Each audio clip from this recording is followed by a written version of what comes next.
مع حلقة جديدة من سلسلة المصريات.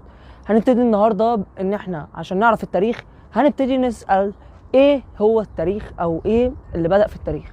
التاريخ ما بدأش بالأسرات بالنسبة لمصر القديمة او بدأ بحضارات تانية، هو بدأ ان احنا زي ما بنقول كده بدأ بحاجة اسمها العصور الحجرية. العصور الحجرية هي بتبتدي مع بداية خلق الإنسان على الأرض، وبيتقسم العصر الحجري لعصر حجري قديم وعصر حجري وسيط وعصر حجري حديث، وبعد كده ندخل على عصور المعادن وعصور الأسرات. طيب العصر الحجري القديم نفسه بينقسم لثلاثة: العصر الحجري الأسفل والأوسط والأعلى. في البداية مع بداية العصور الحجرية كانت منطقة مصر أو الجزء بتاع شمال أفريقيا ده كان عبارة عن غابات، بدأت إن هو يحصل حركات انكسارية في الأرض وحركات سطحية أدت إن المكان بقى عبارة عن مجرد صحراء وبس. طيب بعد كده إيه اللي حصل؟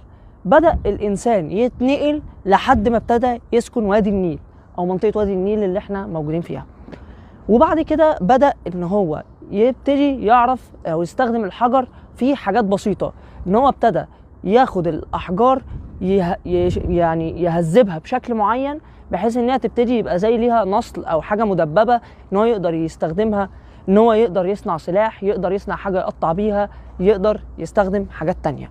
بدأت بعد كده نتنقل على العصر الحجري الوسيط. العصر الحجري الوسيط بدأ من بعد معرفة الإنسان إزاي يهذب الحجر أكتر. لما ابتدى يهذب الحجر أكتر بدأ يعمل إيه؟ ابتدى إن الحاجة اللي هي ما كانتش مهذبة قوي إن هو يقدر يعملها، بدأ إن هو ساعتها يعمل إيه؟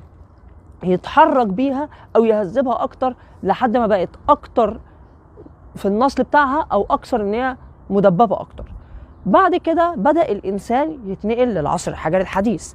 العصر الحجري الحديث بقى بداية إن هو ابتدى يستخدم أدوات معينة إن هو يبتدي يهذب بيها الحجر أكتر ويهذب بيها الحجر أكتر، بحيث إن هو بعد كده بدأ يبقى سلاح أو إن هو يقدر يعمل بيه حاجة.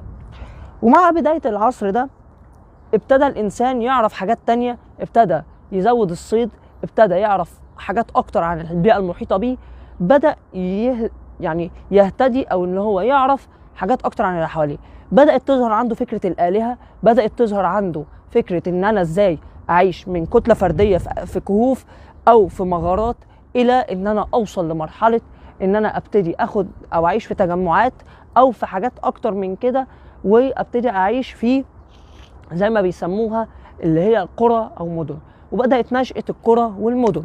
لما بدأت نشأة القرى والمدن ساعتها بدأت تتكون شوية